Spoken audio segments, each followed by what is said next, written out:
संभल जाओ मुसलमानों, क़यामत आने वाली है। विनाश काले विपरीत बुद्धि, तुम्हारी खोपड़ी उड़ाने वाली है। HHAQ का बयान भारत का सनातनी और सुन्नी ध्यान सर्वश्रेष्ठ पुस्तक किताब संविधान है और संविधान पर ही 2013 से विवाद पैदा हुआ और हिंदू राष्ट्र बनाने में संविधान ही आड़े आया। अन्यथा जो 1925 में RSS का स्वप्न था, उसको पूरा करने के लिए संघ सेवक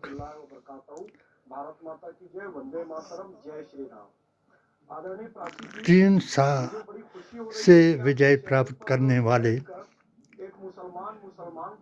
सबका साथ, सबका विकास और सबका विश्वास करने वाले मोदी जी महान बन गए। इनके प्रचारक और केवल हिंदुओं के प्रधान, ये PDA-AISSJ के कोऑर्डिनेटर एवं कन्वीनर का बयान है।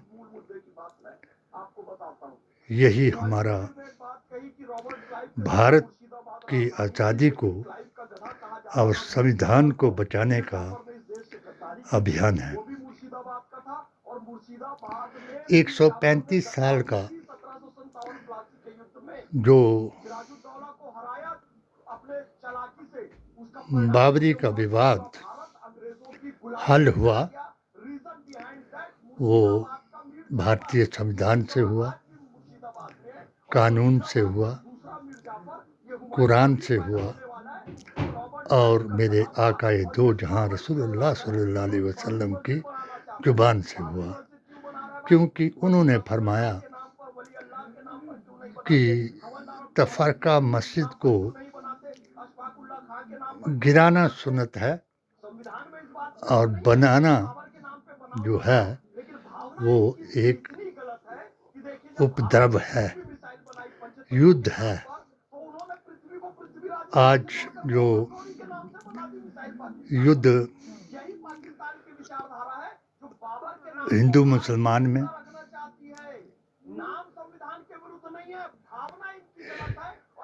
हिंदू राष्ट्र और संविधान में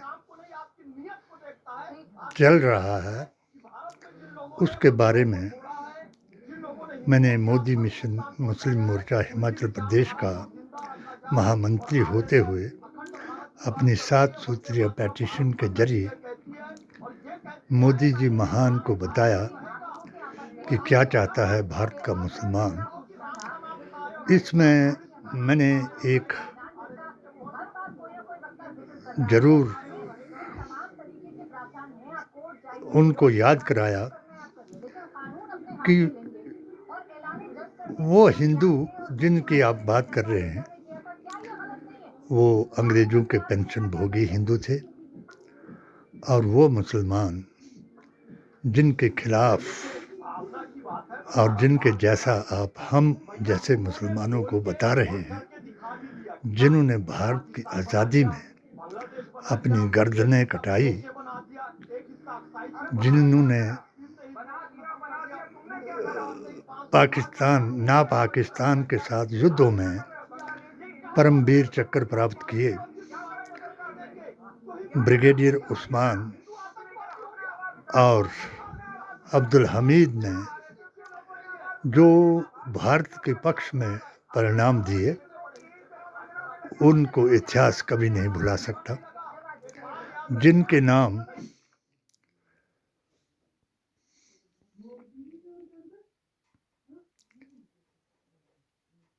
इंडिया गेट पर लिखे गए, उनको कोई नहीं मिटा सकता। अफसोस इनको है कि जो इन्होंने संकल्प लिया था और 3 साल के कारण सत्ता हासिल की, इन्होंने समझा कि भारत का हर एक मुसलमान हमारे साथ हो गया, क्योंकि इनका फार्मूला बड़ा आसान था। नेहरू गांधी खानदान और मुसलमान को इन्होंने गद्दार बताया, मंगलसूत्र चोर बताया, बकरी चोर बताया। इसके अलावा देशद्रोही बताया, संविधान विरोधी बताया। मगर आज तक उन गद्दार मुसलमानों के अलावा जिनका धड़ यहाँ रहा और दिल पाकिस्तान चला गया, वो पाकिस्तान इस्लाम के नाम पर एक धब्बा है। नबी करीम सल्लल्लाहु अलैहि वसल्लम के गुस्ताख वहाँ हैं, जिनकी वजह से कानून को इस्लाम बताया गया, मगर हर कानून ने नबी करीम सल्लल्लाहु अलैहि वसल्लम के दिए गए सामान अधिकार को, आपके दिए गए प्रजातंत्र को, आपके दिए गई डेमोक्रेसी को कोई भी बदल नहीं सकेगा और ना ही क़यामत तक बदल पाएगा। 2024 में मैंने इनको पीडीए और एआईएसएसजे का पुनर्गठन किया हमने, और भीम आर्मी को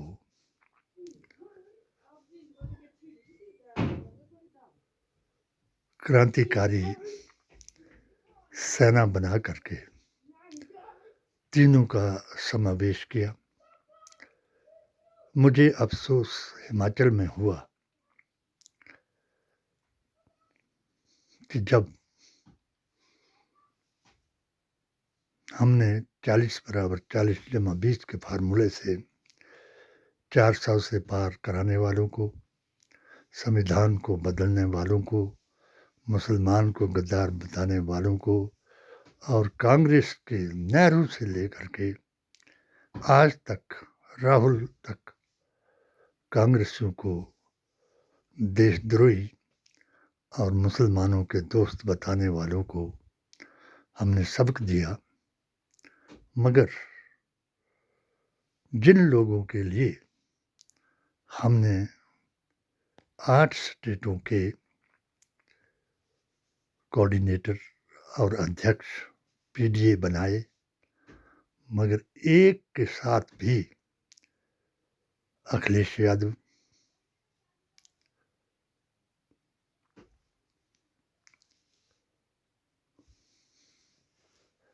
लालू यादव, उनके बेटे, और ममता जी के हुमायूं कबीर जैसे दलाल, जो बीजेपी के दलाल रहे, उनके अलावा हमारे किसी बयान को, हमारे दिए गए 17 फतवों को भारतीय संविधान, कुरान और नबी की जुबान से उनको किसी पत्रकार ने, किसी एंकर ने, यहाँ तक कि जिनको हम सर्वश्रेष्ठ एंकर मानते हैं,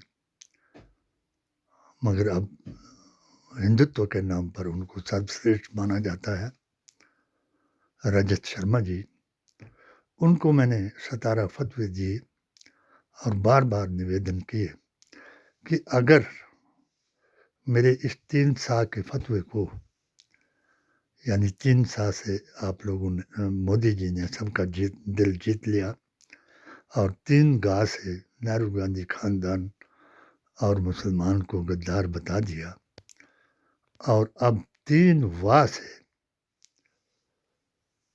गीता के श्लोक को पूरा कर दिया, विनाश काले विपरीत बुद्धि। क्योंकि 3 वाह में ये है कि मोदी जी का विकल्प नहीं, मोदी जी के अलावा किसी पर, किसी हिंदू को विश्वास नहीं कि वो हिंदू राष्ट्र बना सके। क्योंकि जो हिंदू राष्ट्र बनाने वाले हैं वो उस वक्त अंग्रेजों को चुगलियां करके, शिकायतें करके भारत के स्वतंत्रता सेनानियों को शूली पर चढ़ाने वाले हैं। सबसे पहला स्वतंत्रता के बाद अगर पहला उग्रवादी, आतंकवादी का इतिहास सामने आया तो गोडसे ने अपना नाम महात्मा गांधी को गोली मारकर इसमें शामिल कराया।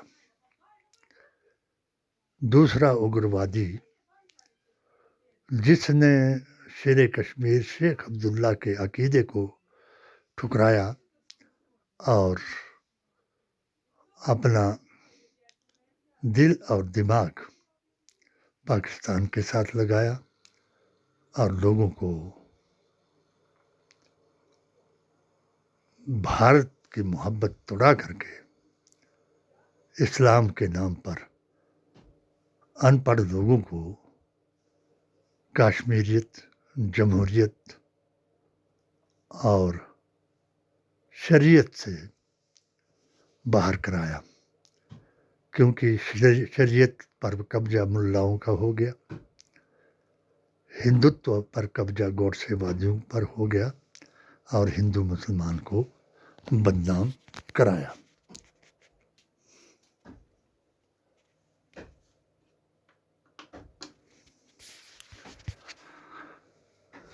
आज अगर बाबरी मस्जिद पर ये प्रोग्राम करा रहे हैं तो इन्होंने कभी प्रोग्राम नहीं कराया कि अगर संविधान को ये अपना बता रहे हैं तो संविधान में कहीं ऐसा प्रावधान नहीं कि किसके संवैधानिक अधिकारों को, एक वर्ग विशेष के अधिकारों को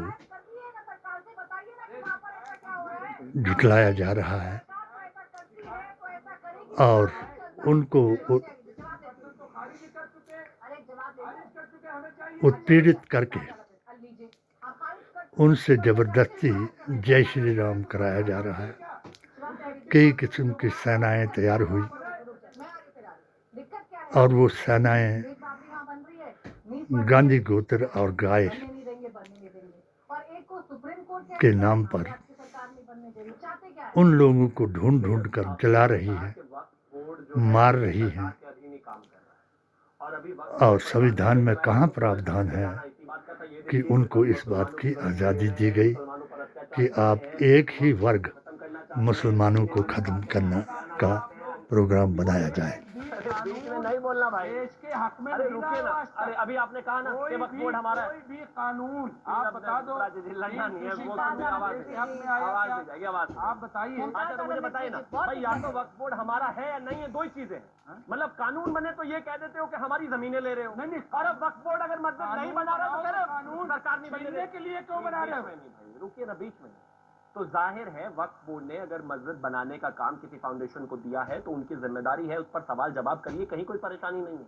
और मैं फिर से कह रहा हूँ, मस्जिद इस देश में मुझे लगता है कि हर शहर में हजारों शायद होंगी, किसी को उससे कोई परेशानी है ही नहीं। लेकिन किसी भी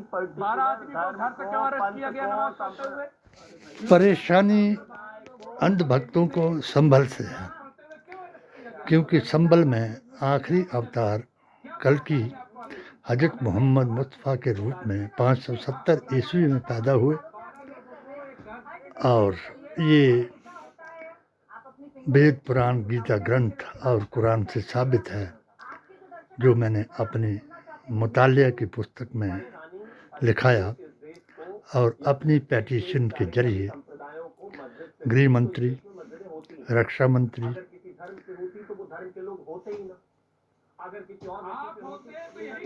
और प्रधानमंत्री जी को बताया। इसके साथ उन गवर्नर सतपाल मलिक जी को मैंने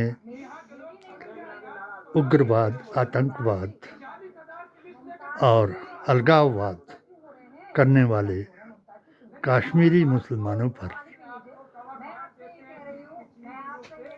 अल माइदा की आयत 35 से 37 तक का फतवा लगाया। आज भी हमने यही बताया कि अगर कोई मुसलमान किसी दूसरे धर्म की तौहीन करता है और लकुम दीनुकुम वलिय दीन की तौहीन करता है, वो कुरान की तौहीन करता है, नबी के फरमान की तौहीन करता है, उसको देखते ही गोली मार दी जाए। मगर इन्होंने वो बात तो दूर रही, मगर जो उन मुसलमानों को जो भारतीय संविधान, कुरान और नबी की ज़ुबान पर अपने अकीदे की पैरवी कर रहे हैं, उनको नीचा दिखलाने के लिए मेरे 17 फतवों को झुटलाया, 4 मेरे इंटरव्यूज़ को नहीं दिखाया। तो ये सबसे बड़ा इनका पक्षपात है, जो 3 वाक़ के जरिए इनके सामने आएगा। और हर बर्नी शंकर जो है वो अपने पूर्वजों को, बाप दादाओं को काफिर बताएगा और वो गैर मज़हब जिनसे इस्लाम आया, जिनसे वली पैदा हुए, उनको काफिर बताएगा। ये जो पृथ्वीराज की बात करते हैं तो उसको पढ़ें कि जब शाहजहां ने अपनी मिन्नत पीराने पीर जनाब दस्तगीर से रखी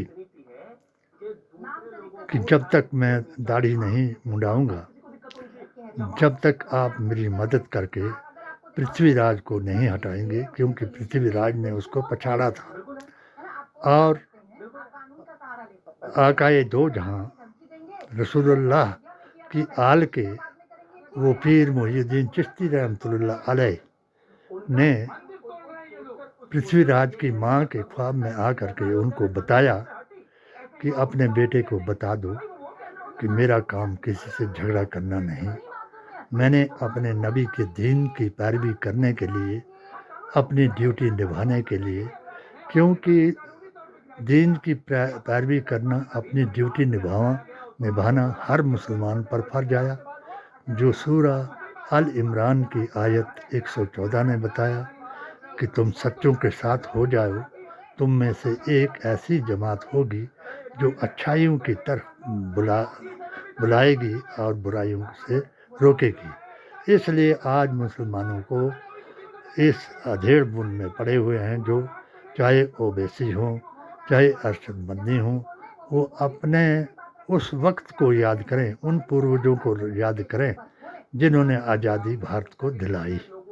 उनको याद ना करें जिन्होंने पाकिस्तान बनाया और भारत को तोड़ाया और जिन्नावादी बन करके अपने को अभी तक भी उनके नक्शो कदम पर चलने के लिए और ओहदे और पैसे के लिए अपना ईमान बेचा और इस्लाम को कमज़ोर कराया। मैं अल्लाह से दुआ करता हूँ कि इन मुसलमानों को सद्बुद्धि दे कि वो रसूलुल्लाह के दीन में वापस आएँ और मुल्ला के दीन को छोड़ करके अपने आप को सच्चा भारतीय मुसलमान बताएं। और मैं इन हिंदुओं से भी कहूँगा, जो अंधभक्त हिंदू हैं, जो हिंदुस्तान को अपनी जागीर मानते हैं, तो कोई भी ऐसा इतिहास नहीं यानी पाषाण युग से लेकर के आखिरी कलयुग तक कि इनका किसी प्रांत पर राज हो, क्योंकि हिंदू किसी धर्म का नाम नहीं है। हाँ, इनका जो फैशन है, बनावट है, वो आज इन्होंने अपना फैशन जो था, अपनी बनावट जो थी, वो गोरसेवादी बना दी और महात्मा गांधी की कुर्बानी जो थी वो भुला दी। हम नहीं भुलाएंगे, संविधान की बात को करते जाएंगे, चाहे हम जिंदा रहें ना रहें, मगर मर जाएंगे तो शहादत पाएंगे। अगर जिंदा रहेंगे तो इनको बताते जाएंगे, रघुपति राघव राजा राम, सबको सनुमति दे भगवान, ईश्वर अल्लाह तेरो नाम, सबको सनुमति दे भगवान। जय बापू, जय भीम, जय हिंद। जिनाब जिसको चाहिए था ना, उन्होंने जिना के लिए वोट करा था। अरे जिनाब ने कितना वोट किया था आपको पता है? जिनाब सबसे ज्यादा वोट इसी उत्तर प्रदेश से गए थे जहां आप रहते हैं। अभी अगर भारत रत्न साबर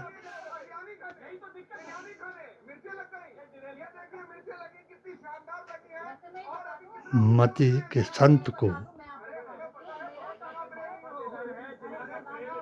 की बजाय वीर सावरकर को देने की आवाज़ उठाई गई है। अगर इनका सपना साकार हो गया मेरी किताब के मुताबिक, और हमारा बार बार कलयुग का जिक्र करना बेकार हो गया, तो ज़रूर हिंदू राष्ट्र बन जाएगा।